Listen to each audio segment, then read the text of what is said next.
1945 के बाद दुनिया बदल चुकी थी। एशिया और अफ्रीका जैसे जायंट महाद्वीपों पर राज करने वाला यूरोप बर्बादी के ढेर पर खड़ा था। हिटलर के जर्मनी और राष्ट्र मित्रों की लड़ाई ने यूरोप को आर्थिक और सामाजिक रूप से काफी पीछे धकेल दिया था और इस समय इस महाद्वीप के सामने एक नए अंधकार युग का खतरा नजर आ रहा था।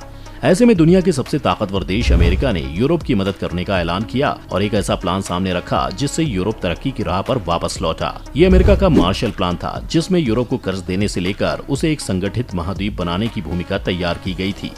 आज की इस वीडियो में हम आपको बताएंगे कि कैसे इस प्लान ने आगे चलकर यूरोप को विकसित और संगठित किया। सबसे पहले मार्शल प्लान की बात करें तो मार्शल प्लान को बेसिकली यूरोप रिकवरी प्रोग्राम के रूप में भी जाना जाता है। ये दूसरे विश्व युद्ध की तबाही के बाद पश्चिमी यूरोप को मदद करने वाला एक अमेरिकी प्रोग्राम था जिसे साल 1948 में इनेक्टेड किया गया और महाद्वीप पर फाइनेंशियल रिकंस्ट्रक्शन के प्रयासों में मदद करने के लिए $15 बिलियन से अधिक दिए गए थे।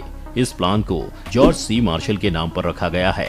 इस प्लान के तहत ये कोशिश की जा रही थी कि यूरोप को फिर से पटरी पर लाया जा सके, क्योंकि वॉर में अगर किसी महाद्वीप का सबसे ज्यादा नुकसान हुआ था तो वो यूरोप ही था। ऐसे में इस प्लान में बेसिकली वॉर के दौरान शहरों, उद्योगों और बुनियादी ढांचों को भारी नुकसान पहुंचाने और यूरोप के पड़ोसियों के बीच व्यापार में होने वाली दिक्कतों को दूर करने के लिए 4 साल की योजना के रूप में तैयार किया गया था। अब इस प्लान से पहले आप ये समझिए कि वॉर के बाद यूरोप की स्थिति क्या थी। असल में जंग के बाद जर्मनी पूरी तरह से सरेंडर कर चुकी थी। ऐसे में यूरोप 2 हिस्सों में बढ़ चुका था। एक था पश्चिमी यूरोप और एक था पूर्वी यूरोप, जिनके बंटवारे की वजह से ब्रिटेन के प्रधानमंत्री इन दोनों हिस्सों के बीच में जो बॉर्डर बना उसे आयरन कर्टन कहा करते थे। अब हुआ ये कि जो पश्चिमी यूरोप है उस पर अमेरिका का प्रभुत्व बढ़ गया था, जिसमें शामिल थे फ्रांस, जर्मनी, लग्जमबर्ग, स्विट्जरलैंड और इटली जैसे देश। वहीं दूसरी तरफ पूर्वी यूरोप में जो देश थे उन्हें सोवियत संघ ने लगभग अपने अंडर ही ले लिया था। अब ऐसा इसीलिए हो पाया क्योंकि सेकेंड वर्ल्ड वॉर ने ही दुनिया को 2 महाशक्तियां दी, जो कोई और नहीं बल्कि यूएसए और यूएसएसआर ही थे।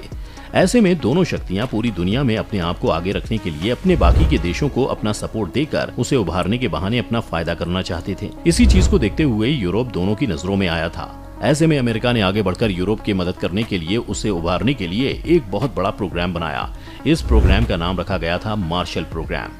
इस प्लान के एग्जीक्यूशन को ही एक तरह से यूएसए और यूएसएसआर के बीच कोल्ड वॉर की शुरुआत के तौर पर भी जाना जाता है। मार्शल योजना के तहत ही यूरोप का कोऑर्डिनेटेड रिकंस्ट्रक्शन साल 1947 के आखिरी में भाग लेने वाले यूरोपीय देशों की एक बैठक के बाद तैयार किया गया था, जिसमें अमेरिकी राष्ट्रपति हैरी ट्रूमैन ने 3 अप्रैल 1948 को मार्शल योजना पर अपने साइन किए, जिसके बाद ब्रिटेन, फ्रांस, बेल्जियम, नीदरलैंड, पश्चिम जर्मनी और नॉर्वे सहित 16 यूरोपीय देशों को सहायता देने की शुरुआत की गई। लेकिन यहीं पर आपको बता दें कि शुरुआत में इस मार्शल प्रोग्राम को पूरे यूरोप के लिए लाया गया था, जिसमें यूएसएसआर को भी मदद देने की बात की गई थी। लेकिन उस वक्त के यूएसएसआर के लीडर जोसेफ स्टालिन, जिन्होंने अमेरिका से मदद लेने से मना कर दिया था, जिसके बाद बाकी के पूर्वी यूरोप के देशों ने भी मना कर दिया था।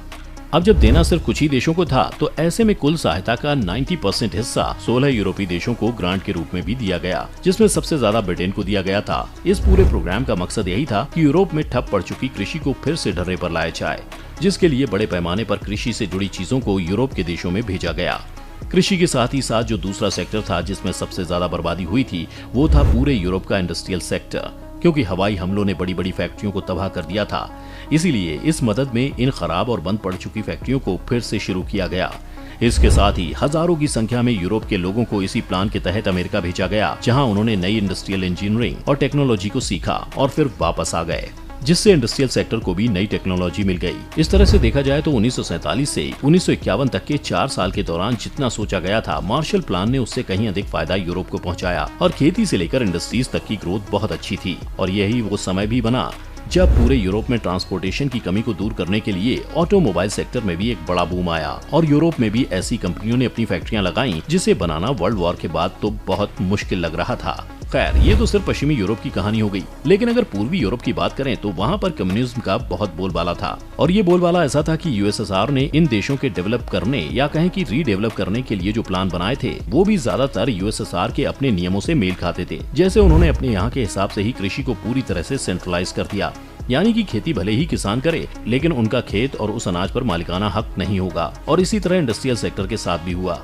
यूएसएसआर के इस डेवलप प्रोग्राम को कमकॉन नाम दिया गया, जिसके कारण पूर्वी यूरोप ने कुछ इकोनॉमिकल ग्रोथ तो जरूर देखी, लेकिन फिर भी वो कंपैरेटिवली पश्चिमी यूरोप से अंडर डेवलप ही रहा, जो आगे चलकर यूएसएसआर के लिए बहुत भारी पड़ा और 80 का दशक आते आते पूर्वी यूरोप की हालत और खराब हो जाती है। यही कारण बनता है कि जब 1991 में यूएसएसआर टूट जाता है और जिस आयरन कर्टन की वजह से पूरा यूरोप 2 हिस्सों में बटा हुआ था, उसे खत्म करने के लिए बर्लिन की दीवार तोड़ दी जाती है, जिससे पूरा यूरोप फिर से एक हो जाता है। ये तो थे यूरोप के रीडेवलप करने वाले 2 बड़े प्रोग्राम। अब आइए आपको बताते हैं कि यूरोप ने खुद को कैसे एकजुट किया। तो आपको बता दें कि साल 1957 में रोम की संधि होती है, जिसके बाद यूरोपियन इकोनॉमिक कम्युनिटी यानी EEC की स्थापना की गई, जिसका काम था यूरोप के मेंबर देशों के बीच व्यापार और बाकी इकोनॉमिकल सपोर्ट को पहुंचाया जाए। इसी के साथ यूरोपियन एटॉमिक एनर्जी कम्युनिटी की भी स्थापना की गई।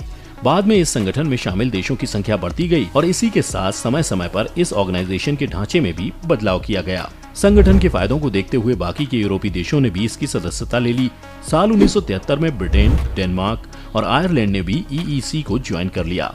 फिर साल 1981 में यूनान और 1986 में पुर्तगाल और स्पेन ने भी इसकी सदस्यता ले ली, जिससे हुआ ये कि अमेरिका और यूएसएसआर के कोल्ड वॉर के खत्म होने तक यानी कि 90 के दशक तक EEC में शामिल देशों की संख्या बढ़कर 12 हो गई थी, जो कि शुरुआत में महज 6 ही थी। इस तरह से यही EEC आगे चलकर 1993 में यूरोपियन यूनियन में बदल गया और पूरा यूरोप एक साथ आकर एक दूसरे की मदद करने लगा, जो सिलसिला आज तक चलता आया है। खैर, आपको क्या लगता है, क्या अमेरिका की मदद के बिना कभी यूरोप इतना डेवलप कर पाता? आप अपनी राय हमें कमेंट करके बता सकते हैं। साथ ही वीडियो को लाइक और शेयर करना ना भूलें और चैनल को भी सब्सक्राइब कर लें।